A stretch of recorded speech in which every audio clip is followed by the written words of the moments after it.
کیا آپ جانتے ہیں کہ 2024 کے انتخابات کے بعد بننے والی اسمبلی میں کون کون سی خواتین جنرل نشست پر کامیاب ہو کر پارلیمان تک پہنچیں؟ اگر نہیں تو یہی میں آپ کو بتانے والی ہوں۔ آپ دیکھ رہے ہیں الیکشن باکس اور میں ہوں خدیجہ حفیظ۔ آپ مجھے انسٹاگرام پر بھی فالو کر سکتے ہیں جس کا لنک آپ کو ڈسکرپشن میں ملے گا۔ So let's begin. Number 1، Shandana Gulzar, Peshawar کی قومی اسمبلی کے حلقہ N30 سے تحریک انصاف کی حمایت یافتہ امیدوار۔ شاندانہ گلزار نے کامیابی سمیٹی اور وہ رکن پارلیمان منتخب ہوئی۔ ان کے بیلٹ باکس میں 80,000 کے قریب ووٹ پڑے، جبکہ ان کے حریف ناصر خان موسیٰ، جن کی سیاسی وابستگی مولانا فضل الرحمان کی جمعیت علماء اسلام کے ساتھ تھی، وہ بڑی مشکل سے 20,000 ووٹ لینے میں کامیاب ہوئے۔ آپ کو یہ جان کر حیرانی ہوگی کہ 2013 کے جنرل الیکشن میں اسی ناصر خان موسیٰ کو شاندانہ گلزار کے والد گلزار خان نے شکست دی تھی۔ تب یہ موصوف مسلم لیگ نواز میں تھے۔ 2018 کے جنرل الیکشن میں ناصر موسیٰ PTI میں شامل ہوئے اور باعثانی الیکشن جیت کر MNA الیکٹ ہو گئی۔ یاد رہے کہ شاندانہ گلزار جنرل سیٹ پر تو پہلی بار MNA منتخب ہوئی، جبکہ اس سے قبل وہ 2018 کے جنرل الیکشن کے بعد بننے والی اسمبلی میں وومن ریزروڈ سیٹ پر تحریک انصاف کی رکن قومی اسمبلی بن چکی ہے۔ نمبر 2، انیکا مہدی، پنجاب میں حافظ آباد کے قومی اسمبلی کے حلقہ N67 میں عمران خان کی حمایت سے انیکا مہدی بھٹی نے میدان مارتے ہوئے اپنی سیٹ پکی کی۔ یہاں میں آپ کو بتاتی چلوں کہ 9 مئی کے بعد ان کے خاندان کے تمام مرد انڈر گراؤنڈ ہو گئے، کیونکہ ان پر درجنوں FIR کاٹی گئیں۔ ایسے میں انیکا مہدی نے اپنے نامینیشن پیپرز جمع کروائے اور الیکشن دنگل میں اتر آئیں۔ انہوں نے نون لیگ کے سابق منسٹر سائر افضل تارڑ کے 1,87,020 ووٹوں کے مد مقابل 2,08,943 ووٹ حاصل کیے اور پہلی بار اسلام آباد کے پارلیمان تک پہنچی۔ انیکا مہدی کے والد چودھری مہدی حسن بھٹی سابق MNA ہیں، جبکہ انیکا کے بھائی شوکت علی بھٹی 2018 کے انتخابات میں PTI کے ٹکٹ پر MNA منتخب ہوئے تھے، جبکہ انیکا مہدی بھٹی کے سیاسی حریف سائرہ افضل تارڑ بھی بڑی سیاسی گھرانے کی بیٹی ہیں۔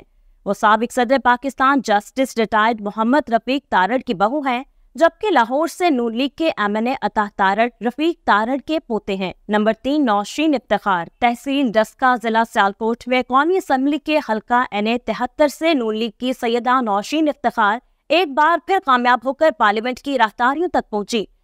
2024 کے جنرل الیکشن میں نوشین افتخار نے عمران خان کے نومینیٹڈ علی عزت ملہی کے 1,04,000 ووٹوں کے مقابلے میں 1,12,143 ووٹ حاصل کیے۔ پیر فقیر گھرانے کی بیٹی نوشین افتخار کے والد پیر سید افتخار الحسن شاہ بھی MNA رہ چکے ہیں۔ نمبر 4، شزرہ منصب، قومی اسمبلی کے حلقہ N112 میں PTI کے بریگیڈیئر اعجاز شاہ اور نون لیگی امیدوار ڈاکٹر شزرہ منصب خرل کے مابین کانٹے دار مقابلہ ہوا۔ سابق وزیر داخلہ اعجاز شاہ کے 93,316 ووٹوں کے مد مقابل شزرہ منصب کے بیلٹ باکس میں 1,05,640 ووٹ پڑے اور وہ ممبر نیشنل اسمبلی الیکٹ ہوئی۔ یاد رہے کہ 2018 کے جنرل الیکشن میں بریگیڈیئر اعجاز شاہ نے شزرہ منصب کو شکست سے دوچار کیا تھا۔